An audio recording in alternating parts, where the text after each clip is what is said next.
My name is Duyn Cariati. I have two fairly interesting last names. Duyn is my maiden name, it's Dutch, and then Cariati is Italian. I feel like I have to explain that. A lot of people get confused. So there's the background there. And I am from Portland, Oregon originally. That also gets lost in the shuffle because I've lived in so many places. I went to San Francisco for college, so I called that home for 5 years. And then I moved to New York by way of traveling around the world westward.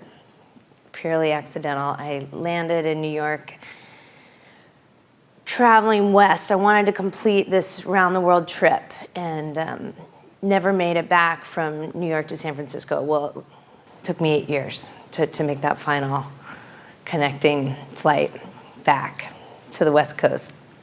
And then I lived in San Francisco again, and I now currently reside in Venice, near the beach with my family. And that is home, and I believe that'll be home for some time now. I feel pretty rooted there. I started practicing yoga spontaneously. I didn't know what I was doing, but I think it's just the most natural thing in the world for kids to find these shapes in their bodies. And so I have really vivid memories of putting my legs in lotus and rolling around the floor and doing somersaults and breathing and shape-shifting while watching Wonder Woman. Seriously. And my mom would just kind of watch and observe and encourage, and I think that's really when I first started practicing. But then I became a dancer, so I never formally trained or studied yoga until much later. I was in my early 20s, and I experimented with yoga, and it didn't feel quite right. I thought it was kind of boring, like not so much for me, because the dance was so much more where I was at that time. And then a few years later in New York, I stumbled upon Laughing Lotus and Lotus Flow, and that got me hooked. Took me there because it was just the right balance of like spirituality and soulfulness and movement and physicality. That marriage took a hold of me, and I haven't stopped since. I had no plans to become a teacher, but I just, all this momentum started building. I dove into the teacher training, classes kept coming my way, and next thing I knew, everything else fell away. Even the dance. Although I still feel like I'm dancing on the mat. There's so many important women in my life that have helped me get to where I am today and helped me through difficult times. I first want to shout out to my mother, who's no longer with us, and to my grandmother, who's 95. And they're just so inspiring and so strong and so vivacious. At least my memory of my mother is. And I know she's there somewhere, rocking it out. I also want to thank Dana Flynn and Jasmine Tarkeshi. Those two have been such powerful mentors for me through the years in becoming a teacher and helping me to grow as a teacher and to really teach from my practice and trust that. I've also studied with Mati. So amazing. Annie Carpenter, very different vibe, but I've learned so much from her too. Allie Hamilton, incredible friend and someone I can always lean on and vent with if I need to. Like, she's really that like soul sister type person that offers emotional support, and we all need that. She's also a great source of advice for parenting.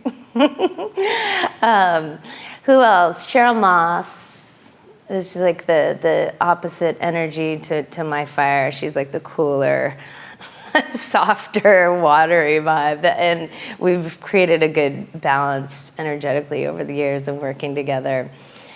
And I want to thank my son Vincent. He's really shown me how important it is to slow down and taught me about patience. I've never considered myself a patient person, and I've learned so much about being patient in becoming a mother and how I have to be patient with my body. I've had a lot of discipline over the years, and becoming a mother has softened me up in a way. It's like I still love, of course, the discipline of the practice, but I also need to rest and chill out, and sometimes take a nap instead of go to a class. And that's okay, being okay with that and really listening and being able to, put everything else down and just be present with your child is huge. That's really the yoga right now for me. I think, well, I don't know if it's becoming a mother or just becoming a more experienced teacher, or just having taught longer. Either way, at about the same time, I just started sort of stepping back a little bit more, and I've become a lot more sort of relaxed about my expectations of the way the practice is supposed to go, because it's different for everybody, and I feel like I really can honor that now. And I don't worry about folks doing exactly what I say. Like, they can do what they want. Like, I'm the guide, okay, but you don't have to go where I'm going. You can go on your own path, and that's totally okay. And I feel like I have a lot more space for that now in my teaching. I feel like I'm just offering up more alternatives without even thinking about it. They're just coming out. Okay, you can do that, or you can do that, or you can do something I don't even know about. It's up to you. And I want my students to listen to their bodies and to tune into what they need. Well, one thing that surprised me recently is that, and I don't know why I'm really surprised about this, but I kind of figured that maybe because I'm getting older, or I'm a mother now and your body changes, blah, blah, blah, that my practice would be limited somehow, or that I wouldn't continue progressing, but it's not the case at all. I feel like there are poses now that I'm finally able to wrap my head around intellectually in a way that I wasn't before, and so I'm able to grow and experience even more advanced postures than I was before when I was younger and probably stronger. So it's strange. I feel like the practice shifts and it becomes it's deeper. It's not about like physical prowess at all. Even the advanced asanas, it feels more like a familiarity, and like I'm still growing. I'm still learning. I'm still able to tackle new shapes that weren't accessible to me even a couple years ago, which surprises me. I'm excited about it. I'm like, wow, okay, I'm still growing. There's still more, and it doesn't just, stop. Nothing stops. Nothing ends. It just changes. Yeah, and I just feel like there's just so much more. There's so much space in every direction, right? It's not linear, you know what I mean? If you think of an asterisk or a daisy, right? It goes in every direction. So you can check out one direction and then go the other way and explore in 3 dimensions. That's what I'm feeling right now and inspired by in my practice. Self-care. Last night, I took the most divine, hottest bath I could handle with a pound of Epsom salts and lavender, and that's the first thing, right? That's when in doubt, take a really hot bath with Epsom salts. Have a giant meal. I'm an eater. I need to eat a lot, and I've embraced that. I love eating. I'm like the happiest eater there is, and that's my happy place when I'm eating. But you know, you got to get to know yourself, right? I'm like, I am Pitta Vata. I need to eat some food and celebrate it. Bless your food, honor your food, love your food, having a nice time, sharing a meal with your family, with your friends, with people you care about. So you're just really soaking up that nourishment, taking your time, good conversations, right? Enjoying mealtime, I think, is major. So many of us rush through our meals or eat our meals in the car in Los Angeles. Oh, OMG, it's horrible, right? So just to take some time out and really sit down and have a meal with another person, I think is huge. Helps you ground and helps you take it all in. Massages. That's what I asked for Mother's Day. Like, just give me a massage, you know?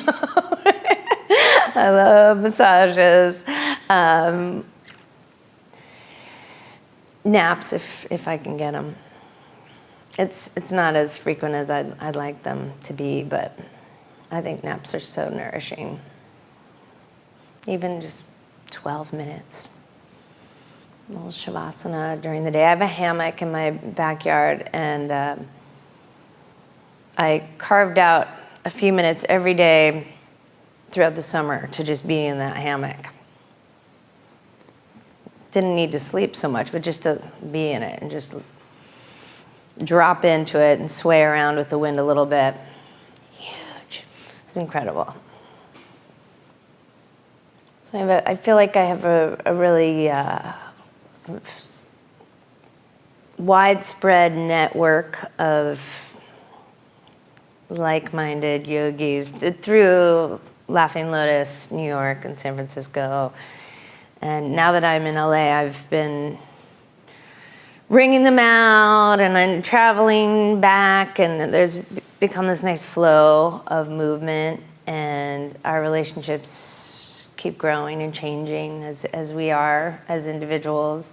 I have also really old, good girlfriends from back in the day, from San Francisco, back in the 90s. Yeah, and we're still really close, and we still spend a lot of time together and travel to be together, or even just, you know, make phone dates. And even though they're not necessarily in the yoga community, they're my girls, right? And they keep it real, and they're super magical and witchy, and they inspire me to no end. They're both artists, and you know, that sisterhood is priceless. And it's so nice to be able to reach out and call or connect when you need it. And it's just beautiful how I'm grateful how I've been able to sustain these relationships. I really am. Some have, you know, been like 20-year friendships already. Like, wow, so cool.